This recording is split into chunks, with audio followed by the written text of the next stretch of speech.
Hey, welcome to the Not Offended podcast. It's your boy Anthony sitting next to the agent. Of course, we got the token and the bishop in the house. Man, when it comes to the podcast, the number one thing we try to do is we try to talk about culture and its influence on the church. But every now and then, you got to start off with something a little bit different.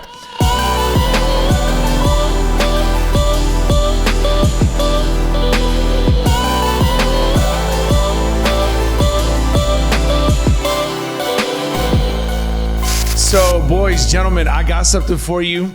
I didn't tell you I was going to talk about it, but just for pure entertainment, let's go around the room right now. The Raiders started off with a victory. I know it's preseason, but I have a question that every Raider fan, they're going to chime in on this one. And don't forget, like, share, comment, chime in, especially on the next comments that these jokers are about to talk about right here. Gentlemen, are the Raiders gonna go over or under 11 wins this year? We'll start off with the Bishop because he's always got something to say about my Raiders.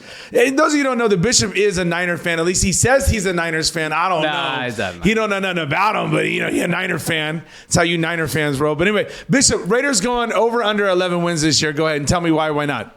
Under. Because of the Raiders. Come on, man.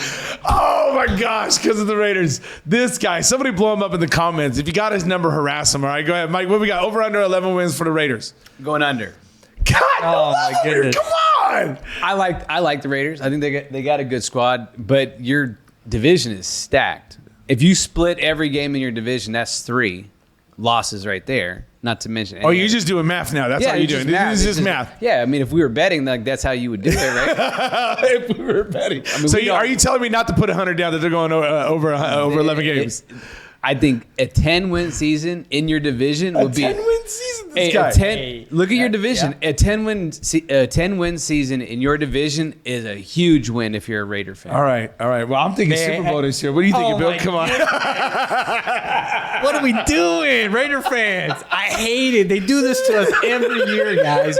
We will go 3-0 this preseason, and all of a sudden, week 6, we're like, oh, what's going on? No, you guys usually get at least 1 L in the preseason. Man, we are preseason champs every year, man. You don't get enough for being a preseason champ? So I got to go 10 wins or 12 wins? It's over under 11 wins. Let's go. You got to go 10 wins or 12 wins. Come on, I got to go under with these guys. Oh. Look, I can't do this, guys. There's been one preseason 12 game. 12-5. You're going to be 12-5. No, yeah, 12-5 is going to be tough. 10-7, probably more likely. 11. Oh, wait, man. 10-8 or 11-8. You're sweeping one of those division rivals. Okay. Right. Okay. I'm going to go, since I'm the only true Raider fan up here, I suppose. That is spoken like a true Raider. Super Bowl all the way. Come on. It's just ain't no money on the line. We're going to go over 11 wins. We're going to go 11 or over. 16-1. We're not going 16-1. Bro, I was not going that far. That's not even going to happen. But I feel good. I mean, who else could talk about they have an accountant as one of the best wide receivers in Hunter Renfrow? I mean, come on, man. The guy can do your books. Yeah, he can. He can cook your books, and he can burn your DBs. That's what's up. You know what I'm saying? Devontae Adams, we're not giving no love to Darren Waller. Devontae Adams, come on. Josh Jacobs, Amir Zaire. I mean, come on. We're stacked. I can't do this, Pastor. I can't do this. You got Russell Wilson in your division. Hey, you know what? He ain't been the Russell Wilson he's been before. All right. You know, we're talking injuries. I mean, let's see what happens. Let's see. I would love to sneak into the playoffs and win 1 or 2 playoff games. Come on, I'm tired of settling for 1 or 2 playoffs. Raider fans, if you're out there, chime in the comments. Prove these suckers wrong. Pastor. Come on, we do this man. every year. I settled for 1 or 2 wins. When did you guys get 1 or 2 playoff wins? Oh, here we go. A while ago. All right, moving on. We just wanted, pure entertainment right there. Moving on. Hey, so I want to talk about something. So the show must go on.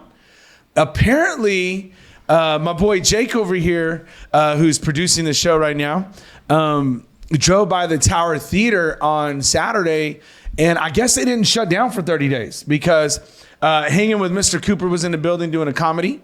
I just thought that was interesting. I thought we were shutting it down. They were open. I thought we were shutting down for 30 days for some inspections. And I mean, if we didn't shut down for 30 days, I just don't know why we said we were going to shut down for 30 days and what exactly we were expecting. But if they got all the inspections done, can I just be the first to congratulate the city on getting something done ahead of schedule? Oh my, yeah, that's the fastest project they've ever done. Is that permissible in my law to do that? So shout out to the city for being ahead of schedule on some things, like a whole 3 weeks ahead of schedule.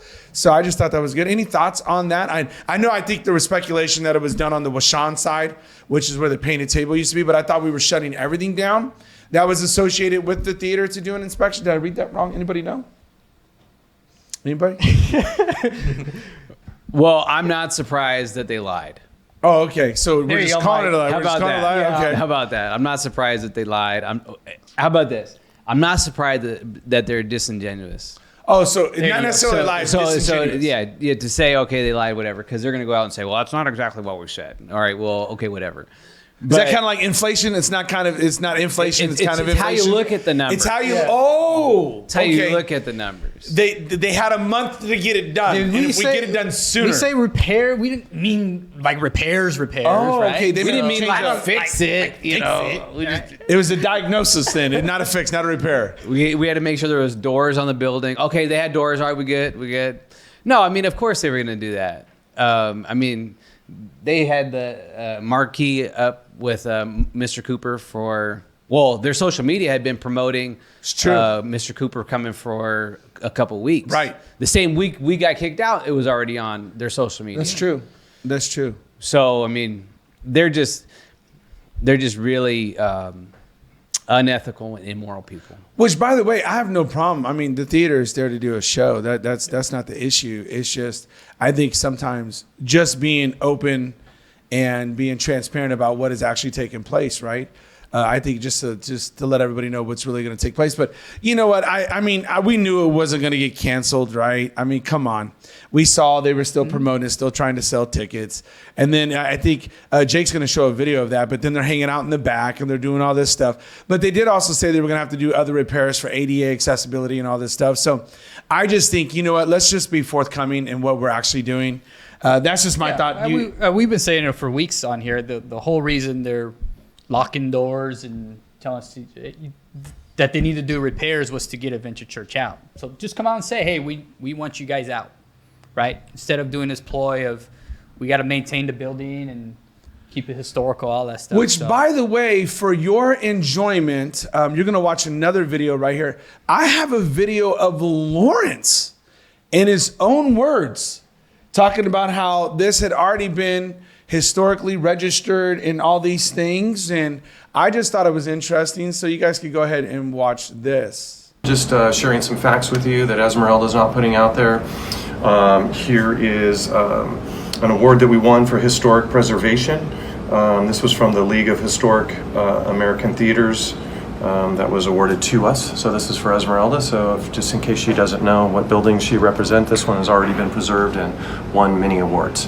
And we are ongoing doing some work today, painting the stage, and it's always work to do here and a love and a passion. Hey, in his own words, guys, I don't know what to say. I just, you make up your own conclusion. You draw your own conclusion with that. I just thought it was interesting. Notice the council member he pointed out in that video. I thought that was interesting. I just still go back to, can I see the letter? Apparently we had somebody from the historical registry come in. And remember, that's the whole reason they had to get they had to get the judge to sign off, and they were going to go take a look at it. So I don't know. I still want to see that letter. I want to know if we were meeting in a place that wasn't good or we shouldn't have been meeting in. I mean, that's just me. But I want to talk about something else. So I came across something. It was sent to me by a whole bunch of people, and this is going to pop up on the screen too. It's the Save the Tower Theater Demonstration Committee. And they were asking for a cleanup day on August 7th at 3 p.m. The Chicken Pie Shop, it says, throughout our struggle, the owners of the Chicken Pie Shop have been supporting our movement. So I don't know who the owners are, but they are giving you a shout out right here. And they're letting you know that, for the use of the parking lot and the building. Now that the victory has been won and it's time to clean our stuff out, the Save the Tower supporters, do us one last favor and come help us clean. Afterwards, we're having a victory party at Sequoia Brewery. And what I think is interesting is the symbol they use is a Baphomet, which is a satanic symbol. And I don't know any other way to say it, but even Laura Splotch puts on the actual post, Hail Satan. And we have been saying this whole entire time that it's never had anything to do with zoning. that was Soria and Arias's lie that they fabricated. It had nothing to do with zoning, and it's on the mayor, Jerry Dyer and Tommy Escueda, who sent us that additional letter. They switched it up, and they said it could possibly be a zoning infraction when the first letter said there was no problem. Ladies and gentlemen, I just submit to you, it's always been about good and evil. It has always been about our fight against the kingdom of darkness over there, and they just did not want a church. I don't know. What do you guys say? I mean, you've seen the Baphomet. You did your studies. What do you chime in on that one? Go ahead. Preach to us, bitch. Truth teller, come on. What? The designated king of truth over we here. need the truth. 100%. No, I don't know. I mean, they're evil. They love the devil. They hate Jesus. Simple as that. That's why they didn't want us there. But they said they had Christians over there. Well, yeah, they didn't have Christians over there. They have fake Christians over there. They said they had Christians. That Yeah, people I don't wonder believe the where Bible. those Christians they reference what they think of this. Did they sign off? Did the Christians sign off on this? Yeah, I'd love to see the letter of everybody who signed. You know, there was a petition essentially that went out and was signed by a bunch of different pastors in this area, right? Pastors in this area, and churches in this area who were against us going into Tower. And a lot of the underlining things that they would say is, well, what would Jesus do? Right. And of course, Jesus would support Right. the Baphomet, of course, right? He Of would be course, out there cleaning of out the course. chicken pot pie. Well, all those pastors are instruments of Satan. They're just been used by Satan, whether they know it or not. They're not real Christians. They're not real believers. And we see it. We see the people who they're supporting. We see it. They're upfront about it because they're not religious leaders. They don't care. But the people who are supporting them, they don't realize it. Or some of them don't realize it. They're just been used by Satan. And it is a big thing that they're against the Christian church because we're being life, we're being hope, and they don't want that there. They want to keep their darkness there. So let me ask. Okay, so let's talk about this a little bit. So you have the mayor, Jerry Dyer. You have Miguel Arias, and you have Esmeralda Soria. They're the ones that coordinated this. In my opinion, or has played out. This is what they partnered with. Do you think that they're fully aware that they partnered with this? But this is what they partnered with. And I want to add one more question to this. This is who they were protecting.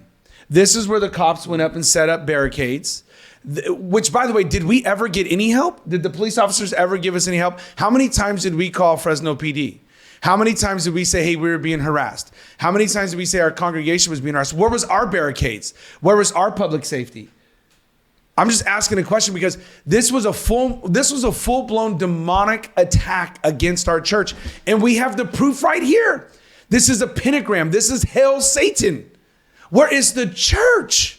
Church, you better wake up. We've been telling you, we were screaming it from the rooftops for 2 years. It was never about zoning. It was all about the attack of the enemy against our church, against our people, and we couldn't get no love. Where's the love, y'all? Help me out. Help me to understand. Look, this is a weekend? A weekend. 2 weeks in. And so I think over the course of the next months or years, you'll see what type of stuff starts happening down there. It'll be exposed. I think they've been trying to play it politically, across the street with zoning. But do you really want to politically align yourself to the devil? they do if they win. Soria keeps winning. If Miguel keeps winning, why not? Yeah, it's 100% They're not believers. politics. It's Yeah. 100% And politics. Dyer's fine with that as long as it's not exposed. It's exposed right here. No, but I'm just saying. This is who you align with. He's fine with it being. He's fine with aligning with it, just as long as it's not exposed. He's still highlighted and platformed as like the Christian speaker, the guy to bring into men's breakfast. Okay, then we need answers. So where are the big time pastors at? Because this is who he's lining with. We need answers. I mean, that's kind of far to say he aligned with that. Okay. He's turned a blind eye. He's to turned it a blind lately. eye. I would say that. There you go. How about that? He's turned a blind eye. How do you? Okay, then what would you say? I mean, You mean to tell me you didn't do your research from the jump? They came out in pentagrams, witches. They came out on all that stuff. We brought that up on point. We brought that up from the beginning. They had the little Ouija board face mask. We brought that up from the beginning. What part of we're a Christian church does nobody not get? You come to our services, all we do is exalt Jesus. So I would say, so even if you are quiet, then you are complicit. You are compliant. And this is what happens. His administration signed off on. He signed off. How do you not say he signed off? Help me to understand. If I'm wrong, truth teller, I'll come out right now and say I'm wrong, but you help me. You push back and tell me how I'm wrong. Like, I'm not going to sit here and defend Jerry Dyer. I'm not. That's not the side I'm lined up on. So let's move on. No. No, hold on. No. Okay, Deshaun, let me help you out. He said, all Deshaun said, it's a little stretch to say. Yeah. Okay, I'll give you an example. Yeah. I'll give you. Somebody tell me how I'm stretching. Okay. I'm trying to move the needle over. Okay. Move this needle. Okay. But I'm upset. I understand. I hear it. I know. But what I'm saying is this. Because I think people who are watching this and listening to it, they may say the same thing. So I'll give an example. Come with it. Okay. So I was the one that usually had any type of communications with PD. Yeah. Okay. And throughout my communications with PD, whether it would be from a captain, a lieutenant, or just one of the guys working the beat, there was always an underlining tone of, I've got my hands tied. Yes. I can only do so much. Whether it be on the record, off the record, whether it be broken record, whether it be not wanting to put things in writing, like I'll send an email, but I won't get an email back. I'll get a phone call back, and the reason I'm getting a phone call back is because I don't want anything to be in writing. Right. Whether it would be, hey, I'll give you my word, we'll have it set up a certain way this weekend, but then that weekend it was set up differently.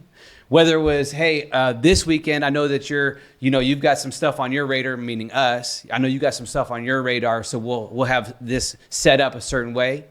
And then the people who are supposed to be there either aren't there or don't know what's going on. For real. There was this chain of command that was definitely in place, and there was things that were coming from the top down that come from his office to the chief of police, and then all the way down. That was definitely one-sided from the jump, through two different captains that have gone through PD since through Central District since we've been there. And that's an example. So I know that he's got his hands in this. And I know. Listen, and I'm not implying anything on the PD. I love the PD. We support the PD. They come here, they drive by. We do what we can for them. That's not the issue. But what I'm saying right here is, no one took us serious. That's my point. That's the angst and the frustration you hear is, listen, we came out from the jump and we were talking about this is demonic.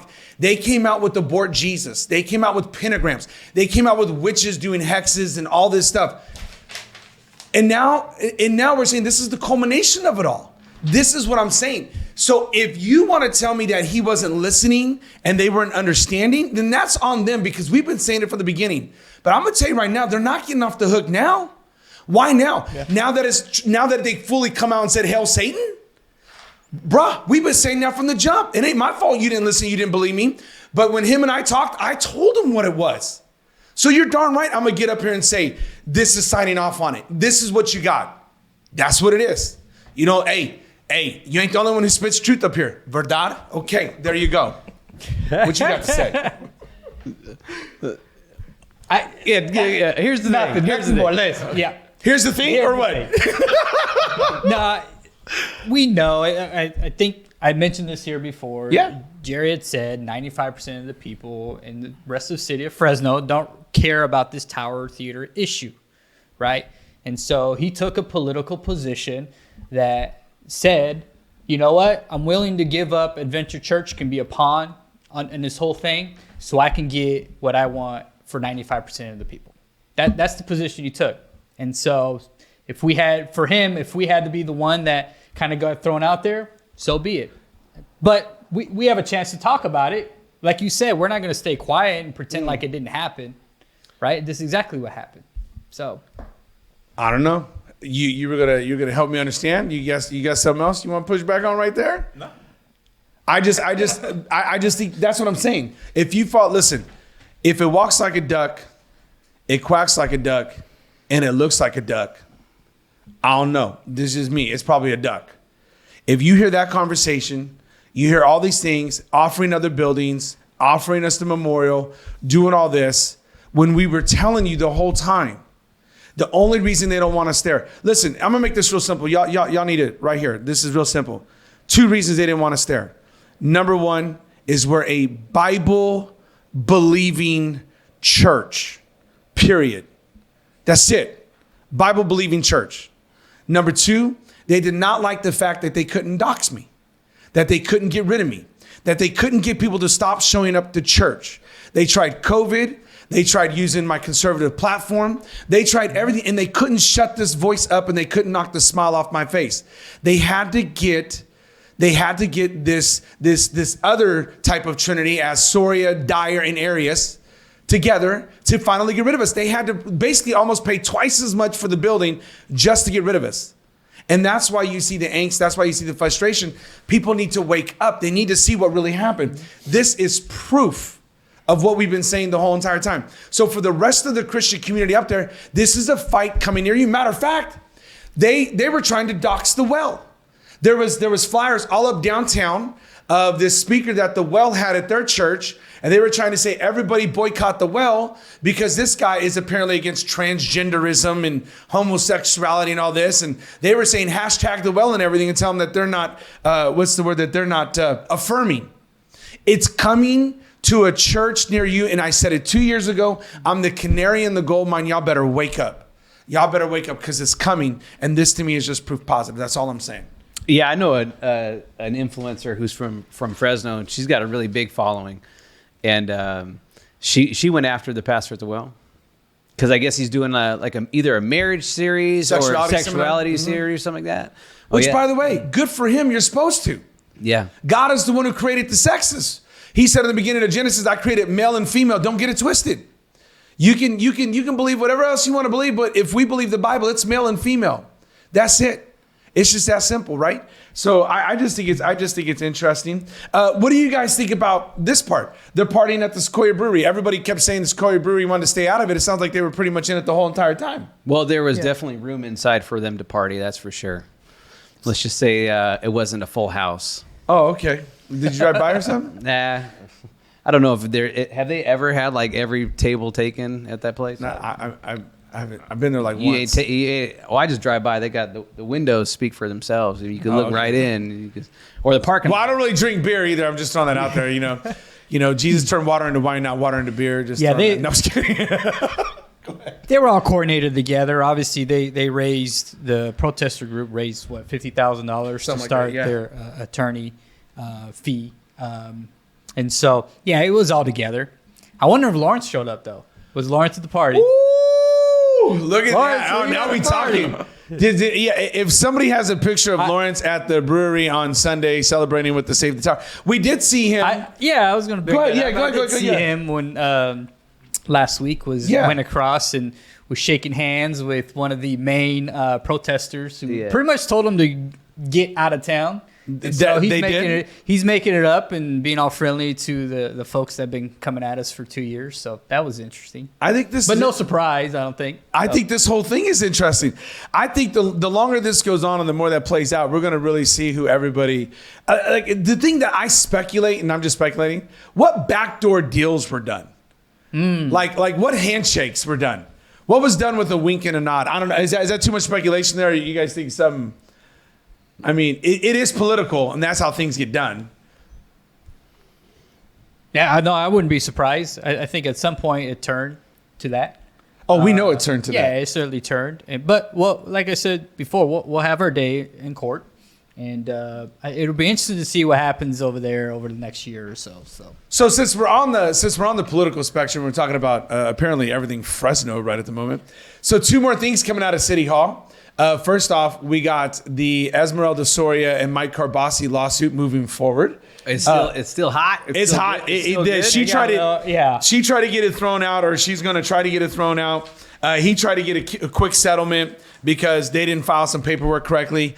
And the judge came in and said, hold on, not so fast for both of you. The show will go on. That's the theme today. The show will go on. So Karbassi's going to take his lawsuit to the next level. I think she's going to try to hit him with an anti-slap or something or another. But I've seen what the lawsuit's about. I just, man, talk about disingenuous, right? That brochure that she put out on Mike Karbassi, woo, that was hot. That was cold. That was messed up. That was messed up. That was real bad. That was messed up. But, but once, I just feel like that name keeps coming up. I don't know. That's just me. That name keeps coming up, and everything associated with that name keeps coming up, and I just think it's interesting. I mean, that's dirty politics at its finest. But we need to. I tell you what, we're gonna find a picture of that brochure, and we're gonna try to upload it so everybody can just see it for themselves. But it was alluding that Karbassi had done an egregious act towards a female. And really, it wasn't him. I think it was a staffer. Was it one of his staffers? I think it was. But it had put it as like Mike Karbassi did it right before the primary. Yeah. And it just tanked. Like 3 or 4 days. Right. prior. And it just tanked him. And so if I'm Mike Karbassi, good for him. Well, even if it didn't take him, even if he would have just lost, I mean, it kills your name. Oh, absolutely. Yeah, and this is purpose for he's suing her for $4.5 million. And this is going to play out. It's going to be very interesting because it'll be right in the middle of the midterms. I think she has 90 days. She's running against somebody else from former sheriff, state seat. And so I'm curious to see what that person. I don't know the person's name. That's right. If that gets brought up, this lawsuit gets brought up against her. If I'm him, I'm writing this bad boy. This is a wave right here. I'm surprised he hasn't called you up. Hey. So you can go out there and campaign. Holla at your boy over here. Si se puede. We can do this. Let's go. Yeah. Call me. I got some things to talk about. Everybody needs a Mexican in Merced. Come on, man. I'm your guy. Oh, you guys shaking your head. This is a bad idea. This is all pastors and politics and all that. We don't. Hey, I'm a human no, I'm being. saying you're a hot button. You're, I don't know. It's either gonna go all good or all bad. It might go sideways. Yeah. So the look on your face is it's gonna go all good or it's gonna go all bad. Where's your faith in me, Mike? No, not in you. I mean, if I'm running for office, and you got the other person that you're running against in hot water, you want to just keep riding smooth. You don't need any feathers ruffled. You just hit the cruise control. Don't bring Pastor Anthony. Are you saying I ruffle feathers? You can say it, Mike. No, what I'm saying is they'll try to lump you in with everything that happened over at Tower. All of a sudden, he gets hit with he's a Proud Boy guy. He's a Proud Boy, Proud Boy supporter. Yeah, they've had in their campaign. I'll say this: Mexicans. They've had this conversation in their campaign. Do we bring this up or not? Guaranteed. Oh, yeah. Oh yeah, whoever's running against her. So, you Bishop, am I a liability over here? I mean, yeah, I can't remember who he is. I think he's like an older white dude. He is an older white dude. He used to be sheriff. Yeah. Yeah. I wouldn't run with you.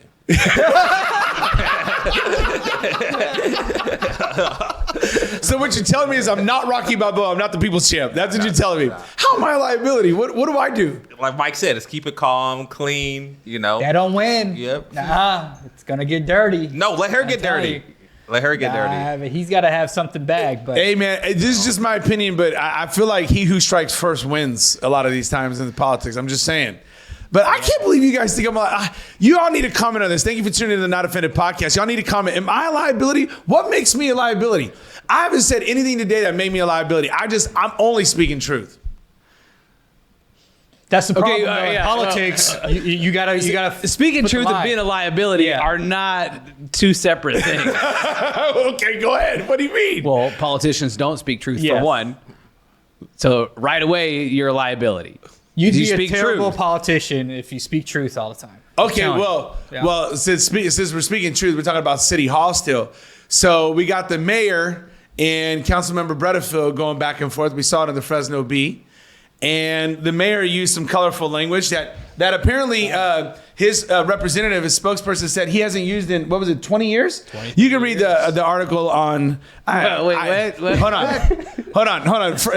on. I'm about to give a plug here. You can read the article on the Fresno Bee. All right, so it's right here. So we shouldn't trust it. All right, go ahead. So apparently the mayor tells Fresno council member to F off, but denies threats while making an apology. So apparently the article goes on to say that there was some choice words and even a call out to meet me outside or whatever. They're denying all this. Catch me outside. Oh. How about that? So they're denying all this, but the spokesperson for the mayor did come out and say he did use colorful language. He did drop an F-bomb, but that apparently he hadn't done it in 30 years. 20 or 30 years. She did not say that. Oh yeah. Okay. Well, in you there. chime in. I'm going to try to find it. It's in there. Give me some thoughts, Bishop. You were defending the mayor earlier. Go ahead. What do you think about that? I wasn't defending the man. Yeah, he cussed before. He was a sheriff. Not the sheriff, but he was the police chief. Yeah. Yeah, you cuss at your officers. That's Look, right. I'm okay. I'm okay with this. I don't know how this gets leaked out. That conversation gets leaked out of City Hall. I'm okay with guys going back and forth, having heated discussions. Okay, Yeah. and that sometimes is healthy.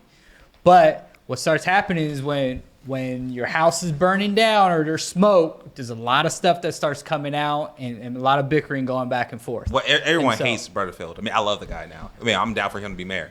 But everyone hates Ooh, him. hold on real quick. Hold on. Did we just get the first endorsement from the bishop who Hey, said? I second. Oh, and we got a second. I'm down. Let's just Oh, make it. third. Let's just make it all four of us. Come on, Councilmember Butterfield. Let's go. We got your back over. But don't call me though, because I'm a liability. Liability. Don't call me. Call Mike and Deshaun and, Don't put and him on Bill. the campaign trail. You have 3/4 of the Color Me Bad tribe over here. Okay, so let's go. So you guys are gonna say I'm looking for this. How did it get leaked, Bill? Talk to us. I don't know. I don't know. The Fresno Bee, they have a lot of people down at City Hall who talk to them. So Yeah, I was surprised Corbin didn't pick this up. Corbin. Corin. Oh, Corin. Yeah. Yeah, Corin. Him too. I'm surprised he didn't push this out. I mean, we all know that City Hall goes directly through him. Only the stuff that makes him look good. Oh. It's gotta have like a letter associated to it. I found it. Find it. I found it. Yes, I did. Here's a quote. It says, and I quote, Santiago Rose said that this was the first time the mayor used profanity in 30 years. No, As why did you say that? he's typically very careful not to use profanity. The closest he comes to using profanity is his using of the abbreviation BS. Oh. She said, BS. That's a whole bunch of BS. What? That's what I'm talking about. But why lie? Why lie? Hold on. Go ahead, Deshaun, defend him. Let's go right now. Go ahead, tell us some truth. I will say this. It's possible. It's possible. No, listen. Look, I love Jesus, but I cuss a little. Okay, I love Jesus, but I still cuss a little. I don't struggle cussing. It was easy. I cussed a lot in high school, but I couldn't cuss at home. So when I gave my life to Jesus, it was easy for me to stop cussing. I had trained for years how to stop cussing. Is it possible? But do I believe it? Okay, in the last 2 years, you ain't cussed. No, I don't have struggle cussing. It's not a Okay, big what are you deal. defining as a cuss word? Let's get to it now. What are you defining? Because I grew up, there's some words that, they ain't really cuss words, but y'all would say they cuss words. Yeah, I still say the cuss words. I don't know what you're talking about. Look, my mom used to get mad at me for saying "dang it." That was the worst I could say in my house. My mom was like, "What?" Yeah. If I you was were born. to tell me that his mom hasn't cussed in 30 years, I believe it. I believe it. Nah, see, I'm buying that. I'll buy that. Sell me that, I'll buy it. I said a wife beater one time for my mom. She said, "What'd you say?" And I'm like, "I don't know what I didn't say." Tank top. I don't even know what the name is tank of top. the shirt. I was scared. All right, but that's what you mean to tell me. Okay, so you really you gonna look me in the eyes. You gonna look me in the eyes, in my cock and brown eyes right here, and you gonna tell me you believe the mayor ain't cussed in 30 years. No, so you let me finish. Now, like I said before, he was a law enforcement. Speak on it, M. Bishop. Speak on it. For sure, he's cussed out one of his officers. There's no way. Someone did something stupid and someone got cussed out. $100 right here for every person comes out and says, "You heard the mayor."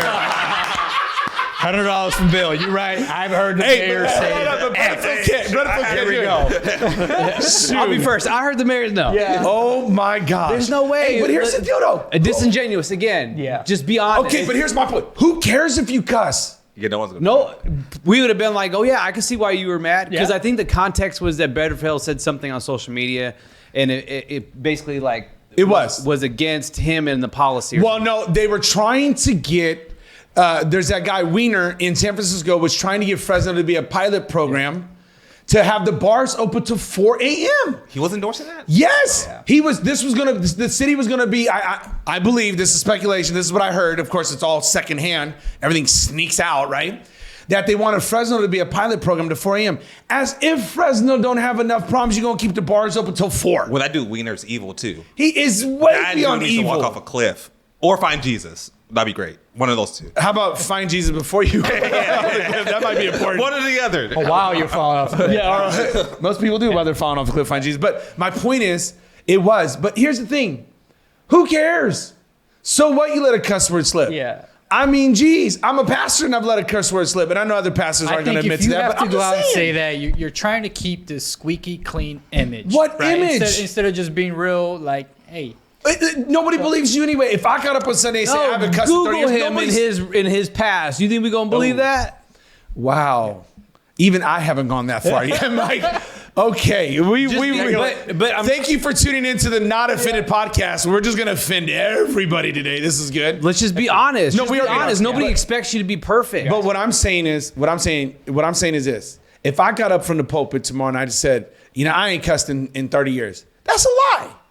Like, ain't nobody gonna believe that, because everybody has a bad day, and even if you haven't said it, you've started. You've mumbled it. So why try to keep us? Listen, what's there to do? What's the point in keeping a squeaky clean image? That's what I'm asking. So he can continue to be every guest speaker for these men's breakfasts. Man, you are not getting off that, are you? Because it's like, is there nobody else in the city that besides him and Matthew Grundy who knows how to speak at a men's breakfast? How do I answer that? I don't know how to answer. Like, is there really nobody? Guys. I thought Alan Autry was a believer. Isn't he a believer? I don't know Alan. Yeah, he is. Alan's actually pretty solid. Yeah, put that guy on some type of platform. I don't know anything about him, but man, come I don't on. know. Maybe making a movie. I don't know. All right. So going back. So you're saying you're not buying. No, he's guys. I wouldn't doubt it. Okay. Yeah. So, but this, I read the quote, 30 years. Bredefeld for sure is cussed. Oh. He cuts in his press conference. I'm like, wait, you can do that? Like you're like a councilman? Listen, Councilmember Bredefeld don't care. What you see is what you get. That's why people like this dude. And Okay. that's why we like it. Yes. Okay. Let's transition on to something else. We are talking about culture and its influence in the church. We spent enough time on that. We had to. The show must go on. We had to talk about it. And before people add us about, are you respecting the mayor? Are you respecting the council members? We do respect them, but they are held to a higher standard. And when they do something wrong, we're allowed to talk about it, and we're allowed to give an opinion on it, and we're allowed to call it out, just like everybody wanted to call us out on stuff. And when your spokeswoman says something stupid like that, come on, we get to say something. Okay, well, I was That's going to say just something regardless. Actually, I was going to say something regardless. That's but just ridiculous. I'm just saying, that's part of running for public office. You get scrutinized, right? And apparently the first thing they told me is once you're a public figure, they can scrutinize everything you want to do. So people scrutinize everything I want to do. I mean, people still chime in on all my reels, my videos. Anthony's fake. He's this. He's, he has 3 wives. He drives a Range Rover. He has, all this stuff. So it's like, hey, I get it, right? But we're going to call it out. Listen, the church is supposed to be the voice. And when there's stuff going on that's disingenuous, and when there's stuff that's going on that, in that case, like with the Baphomet stuff, the satanic stuff, that is pure evil, we need to call it out. The church can't stay silent on these things. And we do it respectfully. I've never once turned down an invitation to have a sit down and have a conversation with anybody. But I would tell you this, in that conversation, I'll be exactly who you see on this podcast. I don't duck anybody. And I don't sugarcoat anything. So yeah, maybe I am a liability. Okay, so I'm glad we got that out there. So I have a question today about culture and its influence in the church. And here's my question for today. Should pastors be influencers? There's this thing on Instagram and TikTok about people being influencers and monetizing themselves and all this. Do you feel like a pastor should be an influencer, or is a pastor automatically an influencer and doesn't need that type of platform? Should they be chasing this platform? Because you have pastors now who are literally trying to brand themselves in their quotes and all this stuff and really just trying to be an influencer and trying to monetize it. Do you think that's something a pastor should be concerned about? Or do you think this is another part of the world creeping on into the church? Anybody want to take a stab at this one? Who wants to go first on this? Well, him and I are not cool enough to even understand half of what you just said.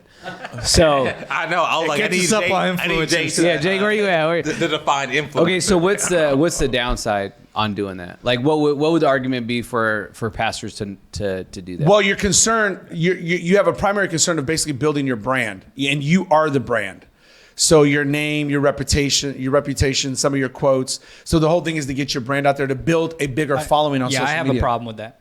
Oh, talk about it. If that is your purpose, is to build your brand, then you're not. Okay, but what if that's not your purpose? What if your purpose is to preach the gospel? Fine. But It's okay if you're posting stuff out there and people are following you and they're hearing you, and they're hearing how you're leading them to Jesus and things like that. I'm completely fine with that. But if your purpose is to build your brand, then it crosses that line for me. That's it.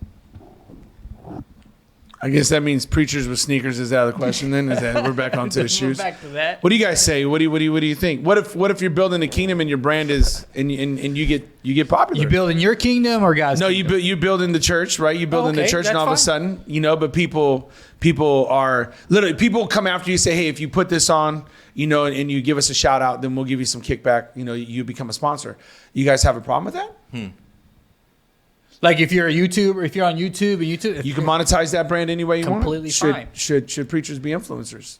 That's the question. And then once you sign off on that brand, then you're agreeing with what the brand agrees with. I think that's the problem that people are having. right. That's definitely a slippery slope for Well, sure. talk to me about the slippery slope. Then this is becoming the new thing. I'm telling you right now that this is becoming the new thing. Mm-hmm. Preachers are branding themselves. They are becoming influencers. They're going to start endorsing things. Are we okay with this? I'll say this. I just real quick. I think it's important for you to have a platform on social media. Okay. My kids, they're on there all the time. Okay. And so the next generation is growing up on social media. They're growing up in there. And so they're either going to be influenced by the stuff that they see there. Where you left off, that was a good stop. Come in with your cliche. Here's the thing. I forgot what we were talking about. Influence. Yeah. Yeah, my kids. So Your kids on YouTube. so here's the thing. Yeah, my kids are all over YouTube and social media. So we need to pastors need to be on there. They need to have a platform on there. Okay. I'm okay. I'm completely fine with that. So what were you going to say? I don't know. We've never talked about this, so I'm kind of like fleshing it out, I guess verbally. I think my concern is, okay, if we're going down this rabbit trail, right, and we're going down the hole here, here's my concern. I've found, and I could be wrong, and somebody please, like, comment, share, say something to me. I feel like the pastors who have become influencers have compromised. They stay away from certain hot topics. They stay away from certain subjects. They don't want to speak on it. And I think that's the problem I have. Because once you start building this platform, it's all about keeping the status quo and keeping your people who are following you happy. Well, think about it. Jesus never once did that. Once the crowd got big, Jesus said, okay, now you guys need to eat my flesh and drink my blood. Everybody darted. He even looked at the 12 and said, you going to leave me too? And then Peter, I love his answer. Where else we going to go? It's almost as to say, we got nowhere to go. Like, we're stuck with you. Because we done gave everything up. That's my point. Every time the loaves and the fishes crowd got too big, Jesus would say something to challenge them. Pick up your cross, deny yourself, follow me. Don't nobody want to carry no cross. So my concern with the influencers is, are you going to be able to hold, right? Are you going to be able to hold your personal character integrity? And are you going to be able to hold the line when it comes to the conviction of God's word? Or are you going to compromise? Well, it's not really sin. It either is sin or is not sin. It's not that complicated. Are you going to be able to hold true to the convictions? And that's the concern that I have with people who are clout chasing, people who are platform chasing, right? Is will you be able to hold that conviction while you're being an influencer? And I just give the other side of the coin. Maybe you'll become a greater influencer if you hold the line. Yeah. That's all I'm asking. Who's going to pastor these influencers to make sure they stay on the straight and narrow? Because I'm watching some of them right now, and they are fumbling. They are wobbly. They're starting to question whether or not the Bible is even pro-life. They're starting to question whether or not the Bible speaks about homosexuality and whether or not it's sin or not sin. They're starting to question whether God even made two genders. I guess, what are they trying to influence people to do? I don't have that answer. I suppose to investigate a relationship with Christ. I won't say commit. Maybe that might be the end goal, but I think right now it's just investigating the things of faith. Yeah, if your whole thing is to influence people to follow Christ, then that's fine. You're trying to influence people to follow a brand, then you're not a pastor. You're selling a brand. You can't do both. I think the whole goal, if you look at scripture, the whole goal of a pastor was eventually get to a place where you're feeding the sheep and they're providing for you. That way, you always have to treat the sheep really well. And that way, you're provided for. It's this balance that God has made that you start taking bad care of the sheep and they're all leaving. Well, you ain't got nothing. You need to go find a job. But the whole goal, if you're doing well, they'll take care of you in that way. But now if you're looking for other brands, you don't have to take care of the sheep anymore. It's like, oh, I got this other income coming. I influence people in this way. I don't need that. Who cares? Some people leave. No big deal. Well, it's okay if I don't, and if I compromise on a few things, a few people leave. It's okay. These people still stay with me. You don't have that balance to stay in check. There's nowhere to keep you in check because you're your own brand. I don't need anyone else. I don't need the church. I don't need those people anymore. You sort of get away from the way God's modeled it in the first place. People who traveled a lot, you see maybe in scripture, they had other jobs so they can go travel and preach the gospel, give them that freedom to go preach the gospel. But it wasn't so they can be a bigger brand. But it's like, no, I'm free now to share the gospel with other people. No, I think, listen, there's nothing to argue with there. It's 100% truth, of course, coming from you. But I think the only thing that I would add to it, right? I think because of social media, right? I think because of social media, you have like the Mike Todd syndrome. Mike Todd was really he was really unknown outside of the Tulsa, Oklahoma area until his dating series came on, and then or relationship series, whatever it is he wrote his book on, and somebody kept remixing his stuff, his sermons. Went on Instagram, and he'll tell you the story. Like, it was just a matter of time before he had like 100,000, 200, 300,000 followers all overnight. Literally, social media made him an influence before he was ever really even thinking about it. And so because of the drive of social media, that's what we have now. We have people who are not even necessarily seeking it, but now that they're there, what is that person's responsibility? Right? That's what I ask. I ask myself that, okay, now that it happened to you, what is your responsibility? How are you supposed to be handling that? And to me, it's about gospel first. It's not you first, it's gospel first, right? It's about highlighting Christ. It's about pushing the kingdom forward and expanding God's kingdom. The whole goal is to wreck hell while we expand God's kingdom. By the way, the big thing is that you can't look at the numbers. If you look at the number of people who are following you, whether that be a church attendance or people follow you online, then you're afraid to speak anything that might drop that following, drop your attendance. That's ruling you. But if you will simply speak the truth and trust God, then you're able to do that. But if your whole thing is like, hey, I want as many people as I can, and I think a lot of people, a lot of times they will make this excuse, well, I'm affecting a lot of people. Yeah. So if I say that, they might never hear the gospel again. Like, are you in control? Who cares? You speak the truth, and if they're offended and they leave, that's okay. Or God might actually do a work in it, because God can't do a work if you keep lying. They ain't gonna come to Christ in the first place. You keep getting away from the truth, they're not going to come to Jesus anyways. So why? So just tell the truth. If you keep hiding away from the truth, it could be 1 million people following you. They ain't going to never hear the gospel, so they ain't coming to Christ anyways. Stop worrying about the big number, but start worrying about the people you're actually influencing. Okay, so let me ask you this, right? So we're wrapping up here. Let me ask you this. What I've noticed, and this is why I led with this, right? And this is why we're discussing this, is that we get a lot of people who are following these pastors who have become basically a brand, right? And my concern is not everything they're speaking on is biblical, right? Some of it's philosophical, some of it's just opinion. What would you say, and let's go around the room, we'll start with you, Mike. What would you say to the person who has maybe followed one of these pastors who are an influencer and they have this brand? What would you say to them? What caution would you give them? Because that's what we're supposed to do. We're supposed to caution our people, right? How would you caution them if they're following a few, could be even a couple hundred different inspirational pastors who are brands, who are influencers? What would you tell somebody in our congregation or somebody who's a believer? What would be your word of caution? I think the same caution that they should have with somebody online would be the same caution that you have if you're in a pew listening to somebody on stage. Talk to me. You have to filter it. Is what they're saying biblical? And then surround yourself with people who can help you find that answer if you can't seem to find it or if you're struggling finding it. But if you take everything always for face value and if you believe everything that you always hear, then you set yourself up. So there should be this filter of, when I go to church, is what I'm hearing biblical?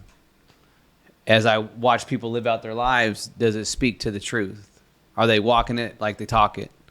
When I watch people online and I'm following these social influencers, whether it be people who are like Maverick City and they're people who do music, for an example, just an example, or somebody who's got a big name like a Mike Todd or something who has reels out, whatever they're called, I don't know. That makes them famous. Is what's coming out truth? Start Googling stuff that they say. Does that align with Scripture? But if you take everything as though it's truth, at some point you're going to find yourself in a tough spot. Okay, Bishop. I think one thing that we learned at Adventure over the last 2 years, even during COVID, is that we can speak the truth. We have a lot of solid believers here because they've been built up here and they really want to follow Christ. So we can speak the truth of the gospel and not worry about anything. Like we don't have to worry. We're not ruled by giving, by people's giving. Like, oh, I'm going to take my tithe and go. Well, you can take your tithe and go. We don't have those conversations really because we have solid believers here. We can speak the truth and they could take something that's hard and walk through it because they know life change is going to come. They know that we love them. They know that we care about them. So anytime you go to listen to someone, if they really care about you, they'll give you hard things and realize to accept those things and walk it out, because then the real life change will come. If you keep listening to someone and your life ain't changing, but you just feel good after you hear the message, you probably ain't getting nothing. Yeah. But are you really seeing fruit from your life from listening to these messages, or just like, man, that was really good, and then nothing changes from there on out? That's good. But a lot of times, I think we see at our church is that we get, we feel good and we get hard messages, hard things that actually bring change to our life.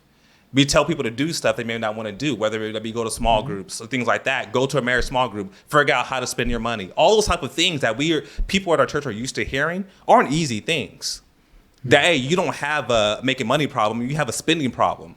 That's not a friendly thing to say. No one wants to hear that. It's like, no, you're the problem and you're telling people. But it goes over what our church are used to hearing that. And guess what? That's going to bring real change into your life if you listen to it. Love it. Bill, come on. How you piggybacking on both of those? Let's go. Yeah, that's great stuff, guys. I think the Christian life is best lived like this, side by side.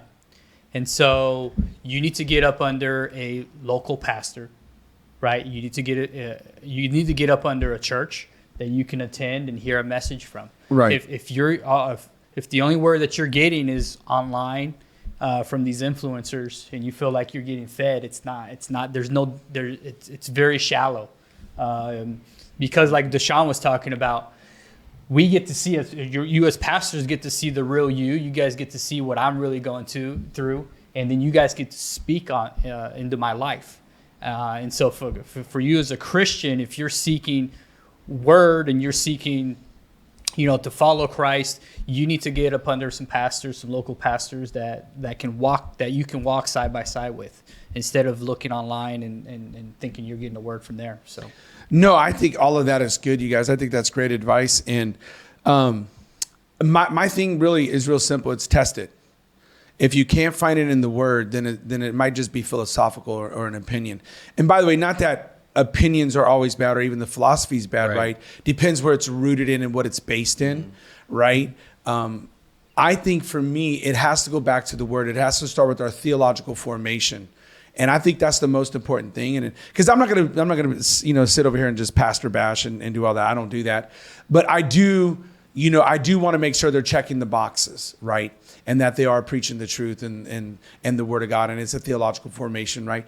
It's a theological foundation, excuse me. So I think that's the important part. That's what I would concern everybody. And hey, not all that glitters is gold. You can't always just have popcorn preaching.